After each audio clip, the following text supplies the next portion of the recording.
Hi friends, your Rosario from Simply Options. In last session, we have seen all about inflation. It's from its basics, its types, how it's being measured. All that we have explained in detail. You can check this icon if you want to see that video. This is a continuation video of that segment. In today's session, we are going to explain the nexus between inflation and recession.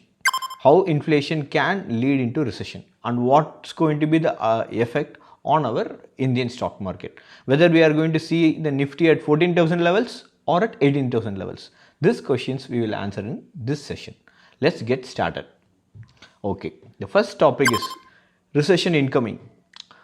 All the experts are shouting recession is incoming, recession is going to do this, recession is going to do that. Before understanding this big jargon, let us understand the basic of what is recession, whether it is as scary as is being portrayed. Recession is nothing but dip 2 consecutive quarter if the country's GDP is dipping. For Q1 or Q2, if the GDP of a country is dipping for 2 consecutive quarters, then that particular phenomenon is called recession. So, my 2 cents about this recession is one, it's not a rare phenomenon. In an economic cycle, recession is a very quite common phenomenon. It comes and goes often. Number 2, recession is incoming. No, the recession is already there. We are at recession.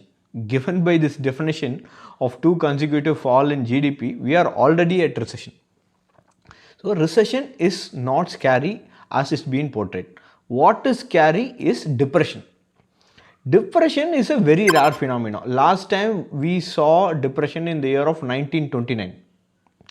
Depression is bad both for human beings, especially husbands, and also for economy. There is no denial about that. So depression is a very rare phenomena, unlike recession. So what is depression? Depression is basically a high magnitude of recession or a prolonged recession. Quarter after quarter after quarter, if your GDP is dipping continuously and there is a big economic slowdown, that's going to be a depression. That's going to be a very, very tough scenario for a government to face. So this is all about recession. Now let us see how an inflation can lead into recession. Okay, inflation can lead into recession. What is inflation? The generic increase in price of commodities and service. That's the common layman term, right? Basically, the technical definition is too much of money chasing too few goods. Too much of money chasing too few goods. What it says is your availability of goods are little and you have a lot of liquidity chasing these goods. That's why the demand of these goods is high. So the price of these goods is also getting increased. So in a very, very simplistic term, lot of money chasing very little goods. This is called inflation. So how a government can control this? The very simple activity is to cut down the liquidity. When we cut down the liquidity, the money which we have and the goods which we have, it gets equilibrium. Thereby, the price of the goods and services are controlled. The very, very classic way for a government to cut down the liquidity is just through any central bank, they will be increasing the interest rate. So, what happens when the interest rate is being increased?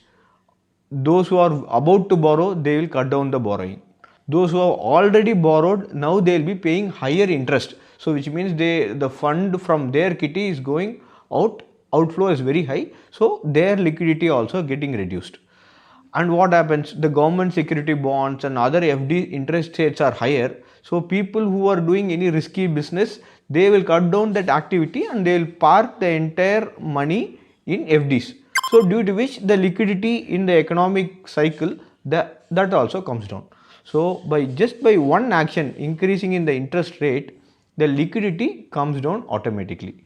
Till here there is no issues. So you will think, okay, the liquidity has come down and we have reached equilibrium. Now the adverse effect of cutting down this liquidity is, just think over. You are running a startup.